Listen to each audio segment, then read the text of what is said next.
I've just received this huge box from the incredible folks at Francis and Gay. Inside of here, there are 51 watches. I've got 50 Casio F91Ws, which will be donated to Achieving for Children, thanks to your wonderful donations. This is the second batch of 50 watches to be donated, and a massive thank you to Francis and Gay as well, because they're selling me these watches at cost, and they're covering the cost of postage as well. So they're doing everything they can to make this happen, and they snuck in a little loaner, a new Seiko Speedtimer. I've had my eye on this thing for a while. It looks awesome.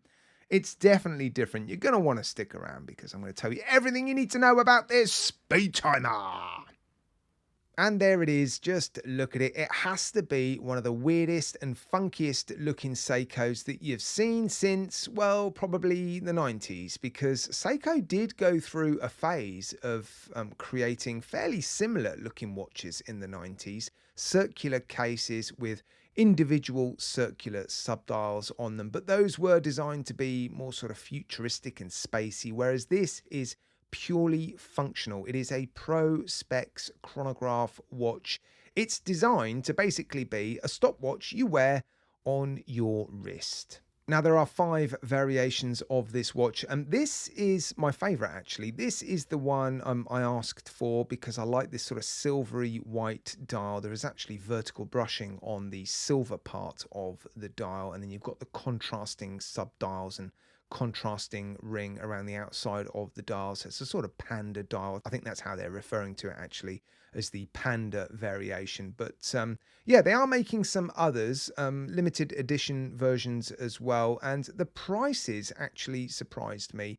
When I first saw this watch, I didn't think I was going to be able to feature it on the channel because I don't like to ask to borrow expensive watches from Francis and Gay, and so when I saw that this was £760, I was genuinely surprised. This is the cheapest version basically, and I do think it is the best looking one. So yeah, for me the best one is the cheapest one. Great symmetry on this watch as well. No date complication, because, well, why would you need a date complication on a stopwatch? You've got the time telling subdial at the 6, and then the other 3 subdials are all linked to the chronograph, and it can time up to 1/100ths of a second, which for an analog chronograph watch like this is very, very unusual. Really simple to use. You've got a mode button in the bottom left hand corner. It's currently in the time telling mode. If you press the mode button, look, all the hands do a little dance, and then it's ready for you to start timing something.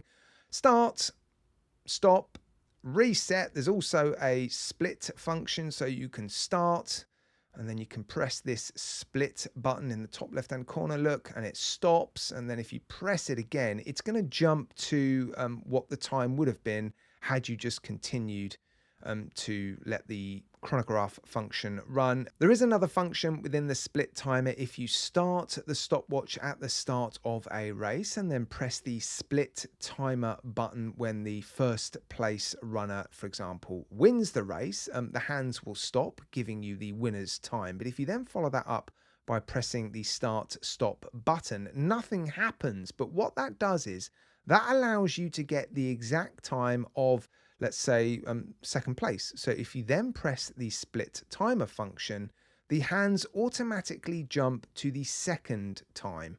So yeah, second place is time, for example. Did I explain that well enough? I think I did. Anyway, have a play with it. If ever you get one, they're pretty cool. It's actually quite mesmerizing, isn't it? Watching all these hands dance around the dial. Yeah, I just love the look of it. It's really, really cool. Adjusting the time. Let's go back into time mode. That's nice and easy. Look, so stopwatch mode, time mode, nice and straightforward. Pull the crown out, only one position, and then, yeah, just start to rotate the crown. If you move it slowly, the minutes hand will move one position or 1 minute at a time. If you pick up the pace a little bit, it might move about 15 minutes maybe. Yeah, there you go. But if you go faster and faster, it just keeps rotating.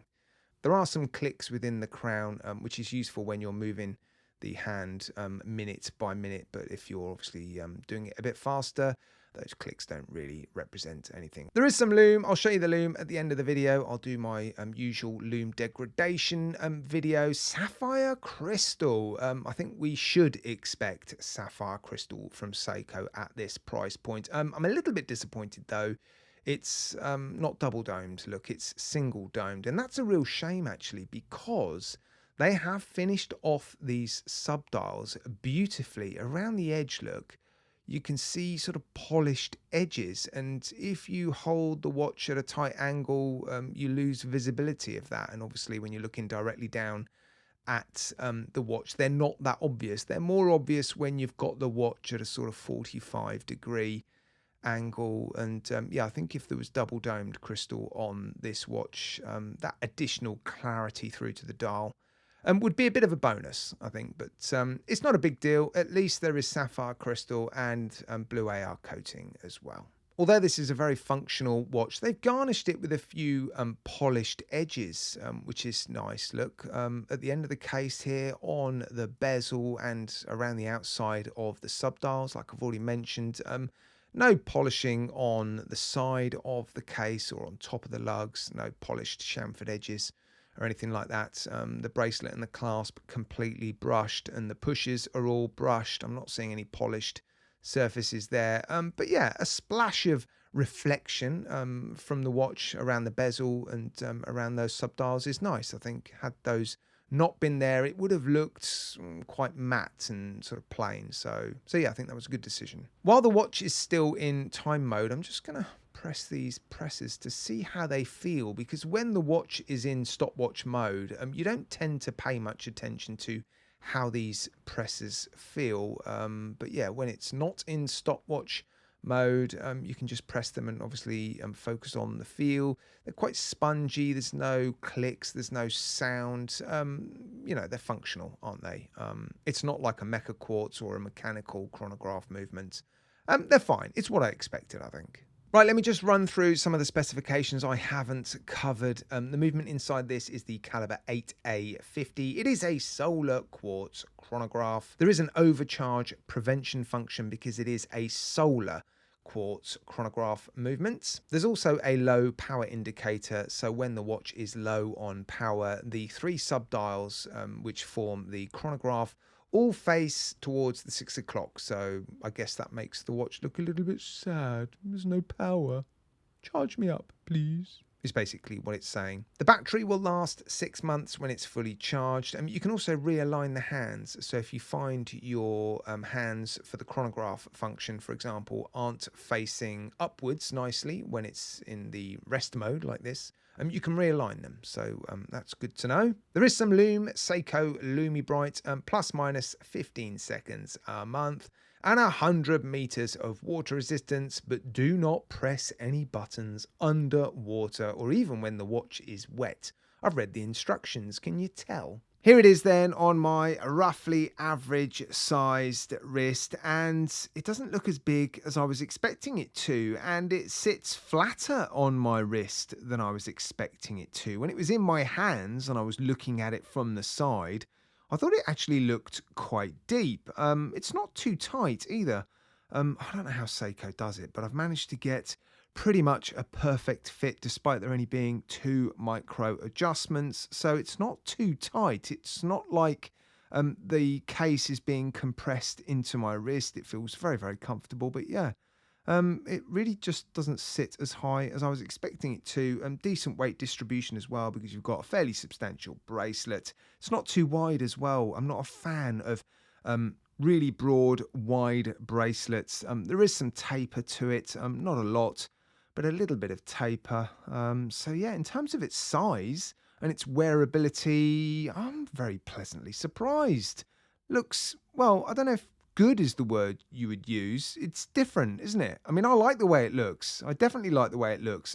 There are some weaknesses. I would have preferred double domed sapphire crystal, perhaps an extra micro adjustment option on the clasp, although only having the 2 means you get that very small clasp and good continuation of the bracelet links. Pin and collar, I'm not a fan of that. That's a bit fiddly, and perhaps a slightly better feel to the presses.